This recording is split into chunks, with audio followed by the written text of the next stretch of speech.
Date tayo guys, ito may sasabihin ako. Bakit kaya may mga tao walang magawa?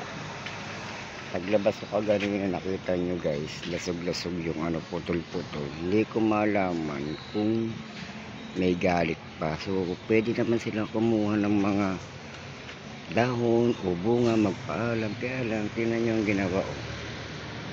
Diba? So namatay sila ngayon. Ay nakita nyo diba, mga namatay yung gawa ng pagkakaputol-putol nito guys. Ayan. Nakita nyo guys, putol-putol yung pinaka niya. So papaano pa mapapakinabangan to, mamamatay na siya diretso na. So ayan guys, diba, putol-putol siya, nagkaputol-putol siya, diba. O yan mga namatay na. So pwede naman sila manghingi o kumuha ng dahon. Ang problema, bakit pinuputo, sinisira nila yung tanim, tapos hindi nyo kasabi, hindi naman nakakadisturbo sa kanila. So ayan, mabuti na lang kamo yung mga bunga na harvest ko na sila nung nakaraan, yung 7 bunga. Oo, yan, tingnan nyo diba. So ayan na yung nangyari sa ating munting bakuran.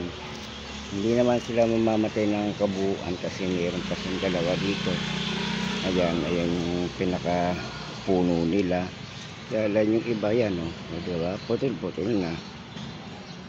Diba, bakit kaya may mga tao na parang naiinggit?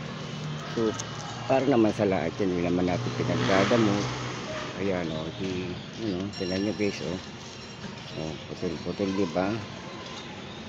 Hindi naman sila inaano ng tanim, hindi malaman kung naiinggit ba o papaano. So ayan guys, yung ating panlimang update ngayon, may sumalbay ng ating tanim na ampalaya. Ay bali yun, mamamatay na yun, patay na yun. So yan, sayang naman talaga, nasayang.